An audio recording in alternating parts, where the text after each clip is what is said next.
Well, for some of us, one of the worst things about the last few months will have been the loneliness. And it's possible that that might even be getting worse. As other people are coming out of lockdown, it's easy to feel left behind and isolated and lonely.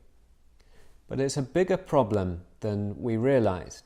It was a problem even before the lockdown started, that people were feeling isolated and lonely and cut off, possible to feel on their own, even amidst a group of friends. At the 2020 Grammys, Demi Lovato sung with tears in her eyes, saying, "I tried to talk to my piano, I tried to talk to my guitar, talk to my imagination, confided into alcohol. I tried and tried and tried some more, told secrets till my voice was sore, tired of empty conversation, 'cause no one hears me anymore. Anyone, please send me anyone. Lord, is there anyone? I need just someone." But it's not a new problem. In the Bible book of Proverbs, written over 1,000 years before Jesus, it says, "The heart knows its own bitterness, and no one else can share its joy." There are very real limits to how much sorrow and joy we can share. Perhaps that's your experience of being cared for or trying to care for someone else. No matter how hard we try, we just can't experience something for someone else. And that's a tragic part of living in a world which isn't what it should be. The world is broken. God made us for community. He made us for friendship and not to be isolated. But that's broken now, and we're left realizing that something isn't quite right, something's wrong, and we long for that to be fixed and to be sorted. Let me just share with you something of what David said when he was in an experience like this. He sat alone in a cave, and he says, "Look and see, there is no one at my right hand. No one is concerned for me. I have no refuge. No one cares for my life." Perhaps that echoes with your experience, but hear what he goes on to say. "I cry to you, Lord. I say, you are my refuge, my portion in the land of the living." David cries out to God, which is the best thing that we can do in these situations. Because the Bible says that we're not just isolated from each other, we're isolated from God as well. And it's only by being restored to Him that actually we'll escape from this loneliness.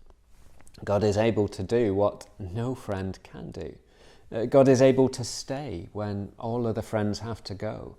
God is able to see and know our heart when other people just don't seem to get us. God is able to love and to care when other friends would turn their back.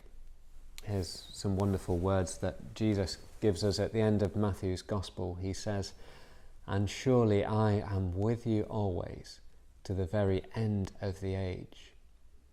We can be with God through Jesus, and God won't leave us, and He'll never forsake us. The Christian is never truly alone. Before my wife and I were married, Lucy, my wife, suffered from anxiety attacks, particularly as she was going to bed.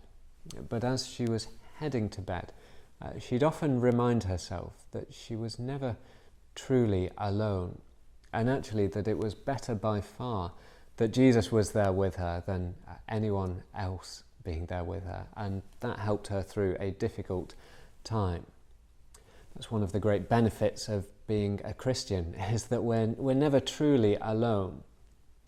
But not only does Jesus restore us to God and make that relationship right as well, He restores us to each other. Jesus promises us to be part of a big family. He says that we'll have mothers and fathers and brothers and sisters and sons and daughters around, and that's what it's like to be part of the church, to be part of a really big family. It's been lovely during the lockdown to try and call around and hear how people are doing, and hear that actually some of us are doing okay, and that we've been reaching out and giving other people a call. That's been really lovely to hear, and no doubt will be a help to those you're calling and a help to yourself as well. Do keep on doing that. I hope and pray that through this coronavirus we've been growing our friendships and our relationships, and actually we've been sharing deeper things, perhaps some of our fears and anxieties in a way that we wouldn't before the lockdown. But if you're not a Christian, if you don't normally come to church, let me just say that you're really missing out on something precious here. Finding friendship and fellowship in God and with each other. Do please get in touch with us. We'd love to hear from you. And keep your eye on our website as well for when we can meet back together physically in person. We'd love to hear from you, and we'd love to see you.